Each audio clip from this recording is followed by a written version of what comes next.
Is 6:50, and here's a look at the latest results in the Democratic race for the U.S. Senate seat. Jon Ossoff in the lead with 49%. 95% of the precincts have reported so far. We're still waiting for more votes to come in. Jon Ossoff needs 50% plus one to avoid a runoff. Joining us live now, political analyst and Emory University political science professor, Andra Gillespie. Good morning to you, Andra. Good morning. I know it was a late night for you last night. You joined us live as well for that, so thank you for coming back on Morning Rush. Can we bring it back to the classroom for a moment and define voter suppression and your thoughts on whether you believe this was just some disorganization or voter suppression? Voter suppression is any activity that would seek to discourage or prevent people from voting. We typically think about voter suppression in terms of deliberate and willful acts to try to prevent people of color from being able to vote. And so the allegations that are being alleged here are that the areas that were under-resourced that had the longest wait times were disproportionately minority, and so therefore there may have been a fix-in to try to prevent people of color from voting. I think that that type of allegation needs to be investigated before we can say so.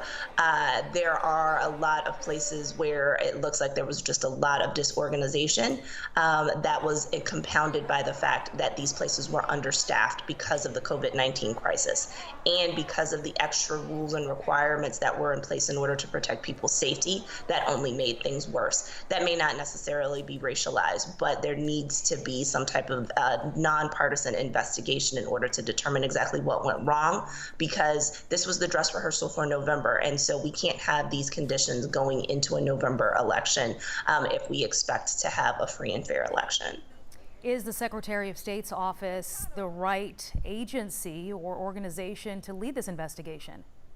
I would actually say that there really needs to be an investigation done by a disinterested third party. So I would actually encourage hiring some type of outside consultant to look at the systems and the processes that are in place in order to truly investigate what's going on. Because what we see are recriminations on both sides. So we see local offices saying that they didn't get enough training and resources, and then we get the Secretary of State's office saying that the local county offices didn't actually execute anything. And so since both parties are pointing the finger at each other, a third party should probably come in and arbitrate and call balls and strikes and actually point out the flaws that were probably true in each camp.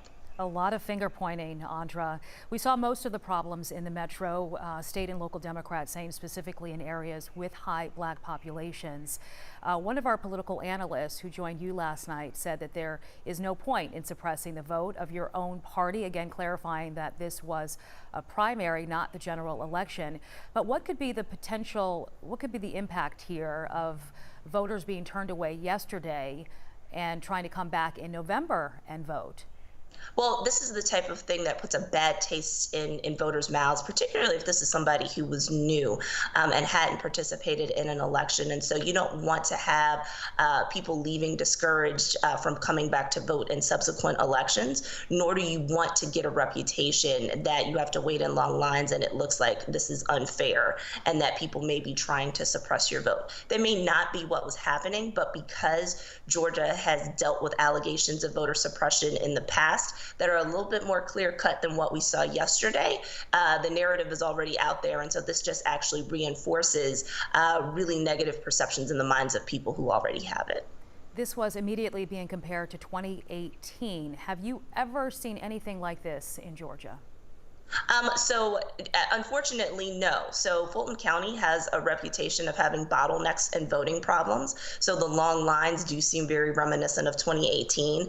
But we should also point out ways that there were active allegations of voter suppression that on the surface actually seem more plausible on its face. So people being denied their voter registration applications, having them rejected, people having their absentee ballots rejected because of signature matches, the allegations about voting places moving without people really knowing what was going on. So even though all of these things, the first two things are things that are active voter suppression, there's academic studies that would argue whether or not moving poll places has an effect on turnout at all. But I think there's a question of intent there. Like, those things are very clear cases of voter suppression. It's when you get into the gray area that things come up for debate.